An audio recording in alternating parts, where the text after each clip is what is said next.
Salut à tous, c'est Ney pour la virgule, j'espère que vous allez bien.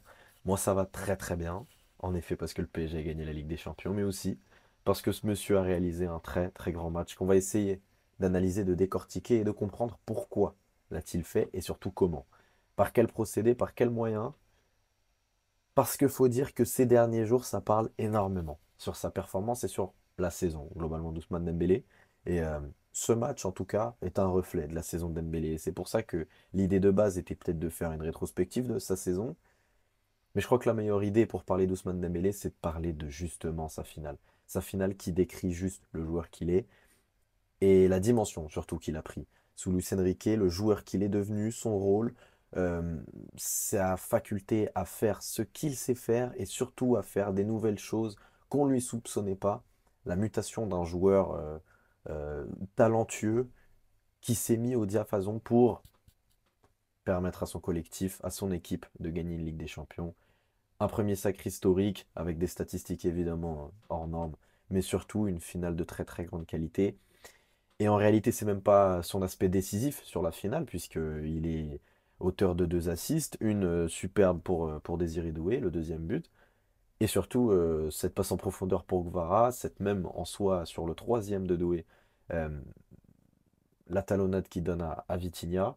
On va en parler, en tout cas, il y a le jeu avec, il y a le jeu sans ballon, et on va essayer de voilà, mettre, même si en fait il n'y a pas vraiment de cases dans le match d'Ousmane Dembélé, mais on va essayer de mettre en deux cases et d'imbriquer un peu tout ça. On va voir à quel point il a été la clé, à quel point il a été le facteur X. Et comme j'ai dit, on va décortiquer les deux phases, les deux aspects de la finale d'Ousmane Dembélé, le jeu avec et sans ballon.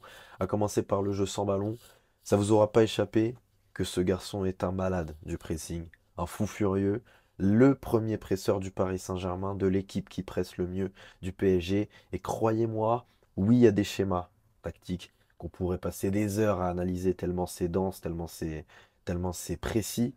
Mais tout ça est conditionné par cette première course d'Ousmane Dembélé, qui a pas cessé pendant 90 minutes d'harceler le porteur. J'ai pas tout screen, mais honnêtement, il y a un nombre, bref. En tout cas, on peut faire ça pendant des heures, mais un nombre de pressing d'Ousmane Dembélé, globalement, sur Yann Sommer et sur les centraux de l'Inter. On connaît le jeu de l'Inter, comme on l'appelle beaucoup, cette araignée pardon, de l'Inter où en fait chacun tisse sa toile et peut monter d'un cran. On voit typiquement beaucoup à Cherby ou Bastoni prendre l'espace dans ce genre de poche d'espace là. Euh, mais tout ça, en fait, a été annihilé par le jeu sans ballon d'Ousmane Dembélé qui n'a pas cessé d'harceler et donc qui a forcé Yann Sommer à jouer long. Et donc aucun moyen finalement de construire à part en essayant de balancer sur les côtés, en l'occurrence là sur Di Marco et ça sort en touche. Et c'est beaucoup sorti en touche parce que Yann Sommer, oui, est un très bon gardien au pied, mais quand vous avez un joueur qui arrive à je ne sais combien de kilomètres heure, à fond, comme un fou furieux sur vous, avec cette intensité, cette énergie euh, sur vous dans une finale de Ligue des Champions globalement, vous n'avez pas envie de faire une Karius, vous n'avez pas envie de faire ce genre de bourde et vous balancez, et c'est ce qu'a fait Sommer pendant tout le match. Et en fait, Ousmane Dembélé, à lui tout seul, a conditionné le résultat de ce match en quelque sorte par juste le fait que l'Inter ne pouvait pas tenir le ballon. Et les rares fois où l'Inter le tenait, ou en tout cas récupérait le ballon sur typiquement des fins d'action et des récupérations au milieu de terrain, sans passer par du build-up, bah voilà, encore une fois, Ousmane Dembélé là qui agresse, c'est Acherbi qui est obligé, qui est contraint de jouer derrière. Yann Sommer doit jouer long et au final ça finira sur un ballon récupéré. Donc Ousmane Dembélé a forcé l'Inter à être bas, acculé et surtout balancer les ballons pour permettre à sa ligne défensive, Pacho Marquinhos, d'être extrêmement haut. Donc là, vous pouvez pas voir, c'est pas un plan large, mais vous pouvez largement imaginer Pacho et Marquinhos quasiment à la médiane à la réception donc de ce genre de long ballon. Et pas que des longs ballons. Donc comme j'ai dit, Ousmane Dembélé qui là, l'action va se poursuivre. Yann Sommer arrive pour une fois à trouver un relais. On est déjà à 2-0 je crois, ou je crois que c'est un peu avant, à 1-0. Ousmane Dembélé suit jusqu'ici. Son vis-à-vis n'a pas cessé d'harceler. Et Bon, voilà, on peut en parler des heures, de ce pressing, de cette intensité. Moi, j'ai quand même envie de le souligner parce que, comme je viens d'expliquer donc, ce pressing a conditionné le placement de quasiment les 22 acteurs, en comptant même le placement de Gigi Donnarumma, puisque bah, le Paris Saint-Germain était juste beaucoup trop haut. Mais c'est surtout une image que ça donne d'Ousmane Dembélé et du rôle surtout qu'il a désormais au Paris Saint-Germain, avec ce genre donc de placement à la Noah Lyles, à la Usain Bolt Prime, qui, euh, qui voilà, est quasiment sur la ligne, il mord pas, il est prêt pour faire son 100 mètres. Ouais, non, c'est exceptionnel et c'est juste une preuve en fait que bah, voilà, ce joueur est à l'aube de remporter un ballon d'or en novembre, en octobre même. Euh, mais est-ce que ça lui empêche de faire les efforts, de jouer comme un joueur qui a 16 ans et qui doit se montrer, qui doit faire tous les efforts du monde pour montrer à son coach qu'il est rempli de volonté? Bah non, il a bien compris en fait son rôle, il a bien assimilé et il l'a plus qu'assimilé, il en a fait une force en fait. Ousmane Dembélé, sa force, c'est cette détermination, c'est ce leadership, c'est ce dont parlait Luis Enrique quand il parlait à Kylian Mbappé, ce leadership qu'avait Michael Jordan quand il emportait tout le monde avec lui aux Bulls, en fait, c'est pareil. Euh, Moi, j'imagine un joueur du Paris Saint-Germain aux côtés de d'Ousmane Dembélé qui voit un joueur comme ça rempli de détermination alors que le garçon a quasi tout gagné et a déjà en fait tout fait cette saison à 3-0, à 4-0, à 5-0, sans pour autant forcer des appels, des frappes, même certaines passes, pour avoir son moment de gloire, pour avoir encore sa stat.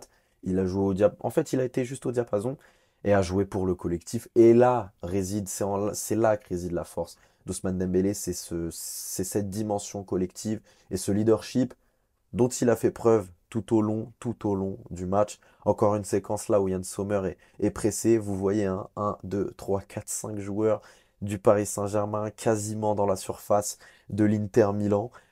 Ouais, voilà, encore une fois, qui est devant, qui est là à harceler Yann Sommer? Vous le voyez, c'est Ousmane Dembélé.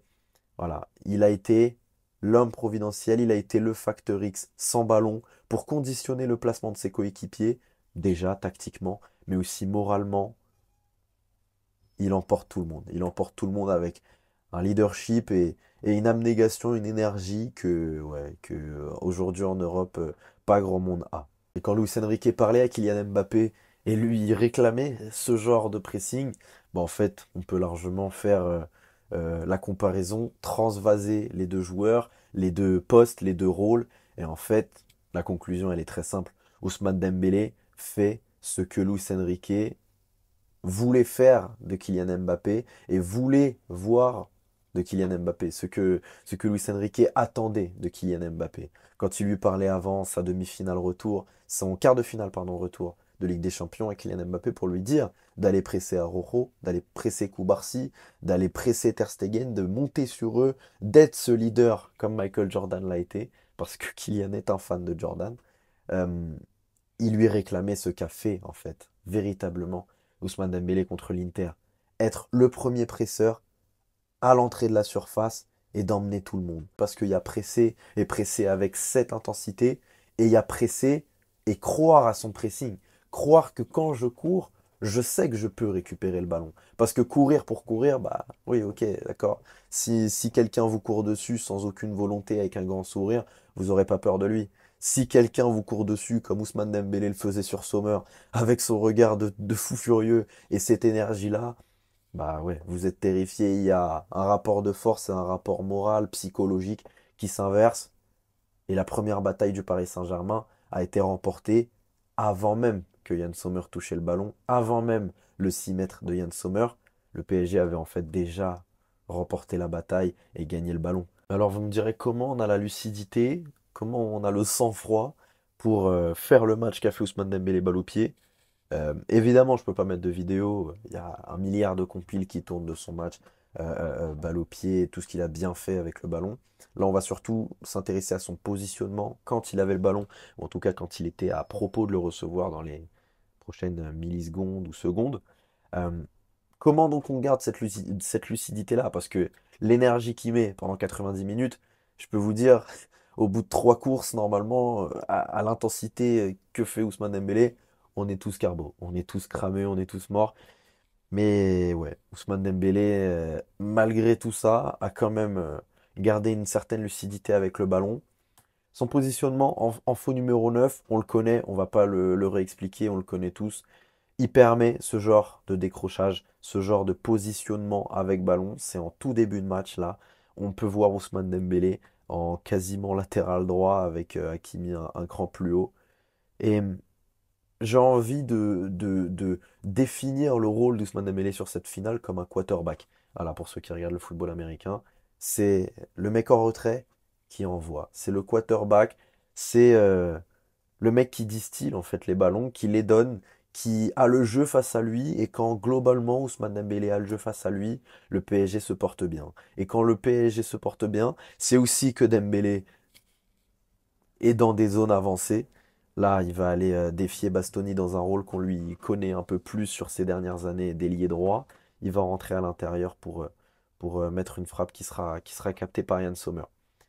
Et quelques minutes plus tard, après un long run sur une récupération de Pacho d'ailleurs, Ousmane Dembélé garde cette lucidité-là pour revenir pied droit, aller donner un ballon pour Désiré Doué, qui donnera lieu au 2-0 et à une finale à ce moment-là, en réalité déjà pliée. Encore une fois, un positionnement, là on le voit bien, hein, il n'y a aucun avant-centre, il n'y a pas d'attaquant. Et Ousmane Dembélé, qui là reçoit un ballon dans cette zone, encore une fois, dans cette zone. Il a le jeu face à lui, il est plus bas, et moi, j'ai quand même envie de souligner ça, quand dans une finale de Ligue des Champions, là quand je vous montre ces screens, vous le voyez, il y a déjà 2-0. J'ai envie, moi, de souligner ce genre de performance de leader et de grands joueurs, parce que combien de joueurs seraient allés chercher son image, seraient allés chercher l'image forte du soir, du match, pour aller donc gagner un ballon d'or, parce qu'entre nous, un but ou deux, combiné à sa grande performance, avec et sans ballon, comme je suis en train de l'expliquer, et Ousmane Dembélé globalement sécurisé son ballon d'or, mais non, mais non. Ousmane Dembélé, même à 2-0, fait son job, fait son rôle de faux numéro 9 pour aller créer des losanges au milieu de terrain. Là, on le voit très bien. Encore une fois, là, un peu plus bas, il y a Vitinha. Même, non, il est de l'autre côté, c'est Marquinhos qui est plus bas.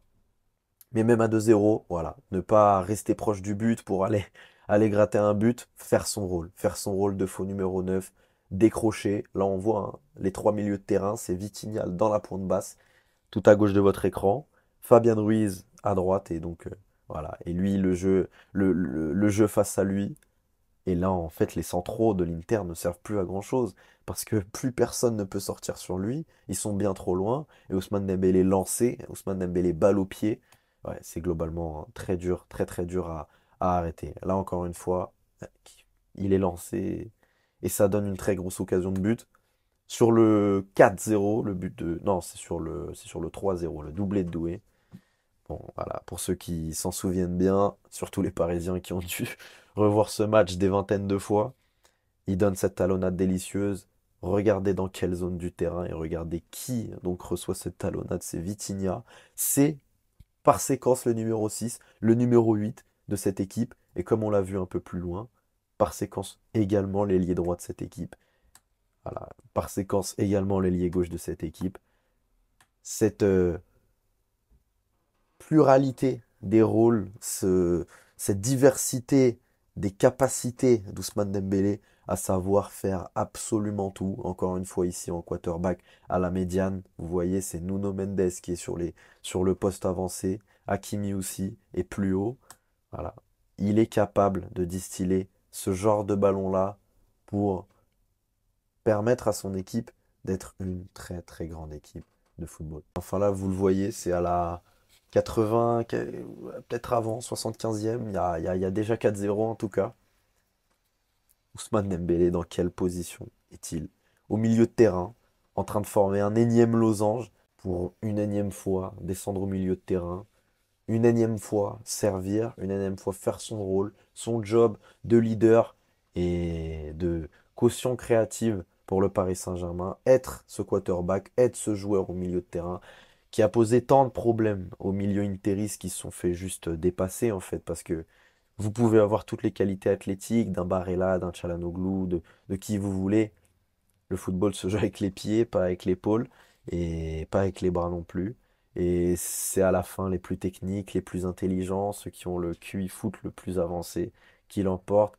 Et Ousmane Dembélé sur ce match a fait preuve d'un QI foot absolument, absolument mémorable. Et voilà, à l'arrivée, comment Ousmane Dembélé a participé en majeure partie à ce sacre du Paris Saint-Germain, a participé à marquer l'histoire du club en faisant déjà un parcours de Ligue des Champions, une phase finale notamment, qu'on lui connaît absolument mémorable, mais surtout une finale de Ligue des Champions tactiquement et surtout dans l'intelligence de jeu, dans le QI foot absolument, absolument remarquable. Merci d'avoir suivi cette vidéo, j'espère qu'elle vous aura plu. Voilà, j'ai essayé de décrypter un petit peu son match, d'expliquer et de comprendre aussi comment il l'a réussi, comment il l'a fait. Et c'est aussi cette vidéo parce qu'il y a évidemment beaucoup de débats autour du Ballon d'Or, débats qui ne doivent pas en être un, puisque voilà, vous voyez très bien cette image, celui qui a tout gagné et qui a tout accompli cette saison et qui ne peut donc pas faire plus, c'est bien lui. Mais surtout comprendre que Ousmane Dembélé, c'est pas que des stats, parce que cette saison, c'est ça sa force, c'est qu'en fait, il s'est révélé être un grand buteur, là où c'était quasiment à même de dire que Dembélé devant la cage, c'est pitoyable. Mais c'est de montrer l'apothéose en fait, parce que ce match est à mes yeux l'apothéose de ce qu'est Dembélé en 2025. Un joueur avant d'être gracieux, technique, fort balle au pied tout simplement. Un joueur juste d'équipe, un joueur intelligent, un joueur qui, comme Van Basten l'a décrit, qui a du Johan Cruyff en lui, toute proportion gardée, dans ce rôle-là de faux numéro 9, capable de faire absolument tout avec une palette absolument délirante. Merci de m'avoir suivi, merci de m'avoir écouté. N'hésitez pas à mettre un like à cette vidéo aussi si elle vous a plu, à soutenir la chaîne, à vous abonner bien évidemment, et on se retrouve très vite pour une nouvelle vidéo. À bientôt.